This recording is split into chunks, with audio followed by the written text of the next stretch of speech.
Di dalam psikologi Abraham Maslow, integritas itu adanya di tingkat paling tinggi, itu self esteem, self actualization. Kalau kita baca tentang hierarki kebutuhan, manusia pertama-tama memerlukan basic needs, sandang, papan, pangan. Setelah itu dia butuh security, rasa aman. Setelah itu dia butuh self esteem, rasa dihargai, minta dihargai. Jadi kalau hakim-hakim di daerah basic needs-nya nggak ada, self esteem-nya nggak akan muncul. Itu kondisinya tuh. Hakim di daerah gajinya berapa? 7-10 juta. Sampai 27 turunan dia nggak bakal mampu beli velg Rubicon. That's point. Lalu Anda tuntut integritas dari hakim di daerah yang bahkan untuk pergi ke pengadilan dia mesti nebeng mobilnya si pengacara karena dia nggak punya mobil disediakan negara. Itu kondisi kita.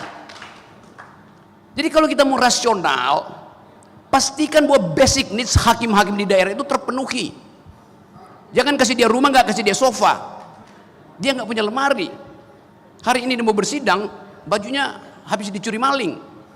Jadi problem real itu ada. Kita nggak mungkin bicara integritas kalau basic needs-nya nggak ada, tidak disiapkan itu.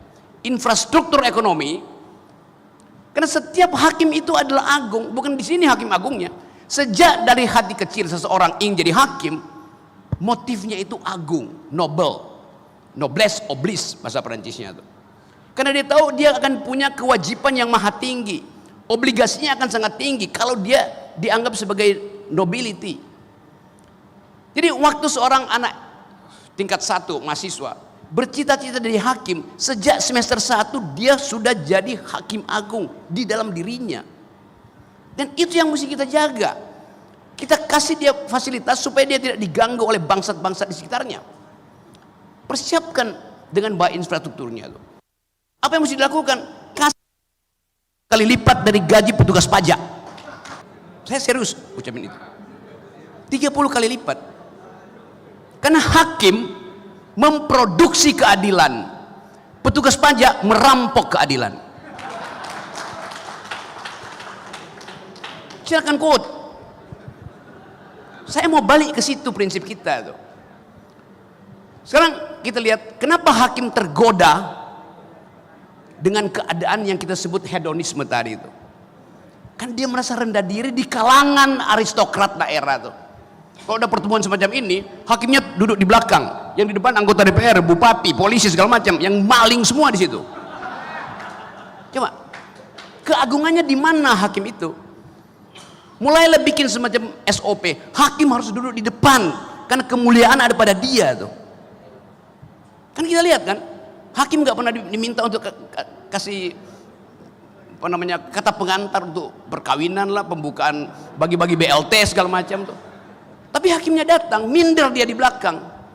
Padahal di dunia dari abad ke-100 sebelum Masehi, hakim itu ada Nobel, orang utama, aristokrat itu.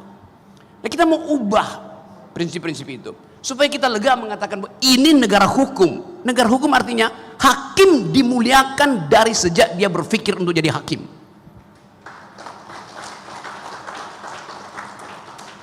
Apa yang terjadi kalau hakim tidak dimuliakan? Dia akan ubah needs-nya menjadi wants. Dia akan ubah kebutuhan dia menjadi keinginan. Itu artinya korupsi. Korupsi terjadi kalau needs, kebutuhan berubah menjadi keinginan, wants. Kebutuhan untuk memenuhi hal yang rasional dalam hidupnya. Wants untuk hal-hal yang irasional. Ngapain petugas pajak punya Rubicon, mau ngapain? Itu adalah wants, dan wants itu tidak berkesudahan. Kenapa hakim terjebak di dalam paradigma itu? Karena dia melihat wants itu lebih penting dari needs. Dan itu yang kita ingin ajarkan.